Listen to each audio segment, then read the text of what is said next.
my African adventure in Peace Corps, and I don't blog, so it's been really hard for me to like sit down and type stuff up and post it. So I thought I'd try video blogs, and also I really suck at taking pictures, so I figured this would be a good way to kind of show you some things. If I ever walk around with my computer and say, hey, look at this goat. So anyway, this is my attempt, and I hope that it's something that I can actually keep up with. So first things first, it's my B-Day. So I got my sister's surprise birthday in a box, and I really appreciate everybody that contributed to that box. It was definitely something that picked me up. June's been kind of a crazy month for me, just a lot of different projects going on, and I guess this is a good time to tell you about some of my projects. So one of the projects that I was working on was actually this animal vaccination project, and so it was for ruminatory animals. So I was vaccinating goats and sheep against an illness that's called PPR, and it's actually in French, and I can't remember the name, but it's something about a parasite in ruminatory. Anyway, what happens is there's hot season and there's rainy season here. In hot season, it's hot, and rainy season, it rains, but it's still kind of hot. So what happens is when it rains, the leaves and the grass and stuff have moisture in them, and so when the goats and the sheep go around and they eat the grass, they get a parasite inside of their intestine, which is really bad, and it ends up killing the goats and the sheep. And a lot of farmers, rearing animals is a livelihood for them. So like one goat is like 250 Ghana if it's an adult goat, and the exchange rate, mind you, is like 3.81 like Ghana to US dollar. But let's just say that it's like $250, right? Because that's something that we can all kind of process.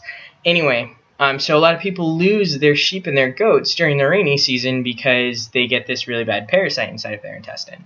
So anyway, I had the veterinarian officer come down to my community, and that is a task in itself because the veterinarian officer is about 45 minutes away from my community down this really, really, really bad road.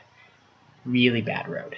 And so he has to come down here, and I have to get everybody all organized, and we have to vaccinate the animals, and we have to like collect the money up front because it's like 150 Ghana or 200 Ghana per vial, and every vial only vaccinates like 100 animals, and then we also have to pay for the gas and to feed the veterinarian officers for coming down here. So it's like this whole thing that took about a month to organize. But the cool thing is that we vaccinated about 500 goats and sheep, which, yay. And that was actually like really kind of interesting for a couple of reasons. One, first of all, people were really scared to have their goats vaccinated because they were convinced that if I vaccinated the animals, then their animal would die. Kind of made me think about the whole debate back in the US about vaccinating your children and whatnot. That's all I'm going to say on that. But anyway, after I vaccinated the goats and people realized their animals didn't die, more people wanted to sign up, so we had to do a second round of vaccinations, which was even more stressful than the first time just because there was a lot of stuff going on. Anyway, so we got that done. 500 animals, super cool. Second thing is, I don't think, like a lot of people think about how in developing countries, medical care for humans might not be top-notch, and trust me, there are some hardships with providing medical access to the people in my community, but when you start talking about veterinarian officers and veterinarian services in rural communities, it's also really bad.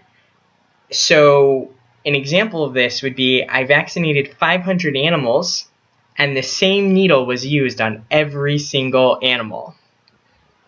Ponder that for a bit. So like that's a problem because, well, I would think it's a problem because, disease and dirty needles. But there's not a lot of money to be able to actually put into veterinarian services, so they use the same needle to save on costs. And that's something to think about because, these are not only a means for people to make a source of income for themselves, but it's also what they're eating to make sure that they have proper access to protein, which is a hardship where I live. Trust me. So that was actually like a really big thing for me when I was watching this animal vaccination process go on, was just the fact that they were using the same needles, that they would take that needle out of the goat that they just vaccinated and they would stick it back into the vial to withdraw, more of the vaccine. And there were some sick animals that we actually vaccinated because, the animals get sick like other animals. And so it was just really kind of interesting to see that happen.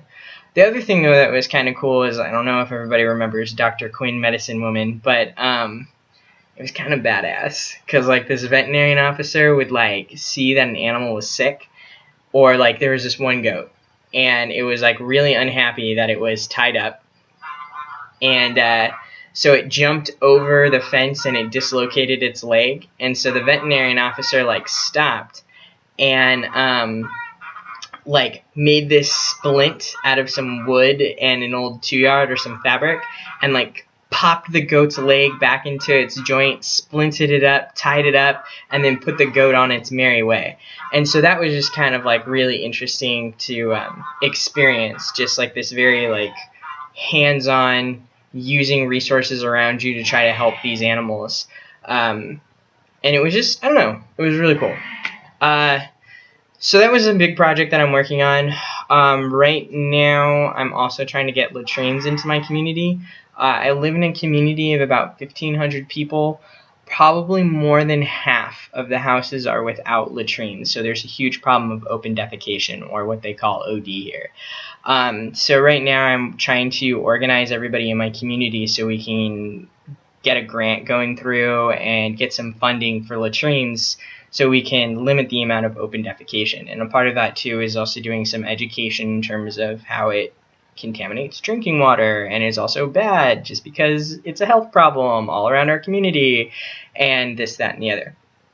So that's the other really big thing that I'm working on right now. That's exciting. I'm actually going to a meeting about that very soon.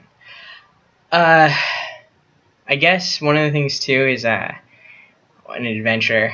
I was sick earlier this month, and I was medically evacuated from my community, which sounds a lot scarier than it was. But I was in this really bad pain. I had like a really high fever and some really sharp pains in my side, a little trouble breathing. And Peace Corps came and like picked me up and then took me to one of our sub offices. And mind you, I'm about 4 hours away from a sub office, so it was like waiting in excruciating pain for 4 hours and then being transported for 4 hours on a very bumpy road in pain. Not fun. Anyway, so I went to a clinic, a Ghanaian clinic, and when I was describing my symptoms to the Ghanaian doctor that was taught by Peace Corps volunteers, which I thought was super cool, and he was really excited to share about how he was taught by Peace Corps volunteers, and he could name every single one of them. All right, it was 3 of you. He told me that the reason why I had a high fever and excruciating pain was because I was sleeping under a fan, and my diagnosis was abundance of oxygen from too much fan use. So, when that diagnosis was given to Peace Corps was like, yeah, no, that's not a thing. So Peace Corps had my back. Yo, kudos. Anyway, and then I had some more tests done and whatnot. But, I had an x-ray taken, and there was no lead behind doors. It was pretty much a tent with an x-ray machine in it. And, it was quite the experience.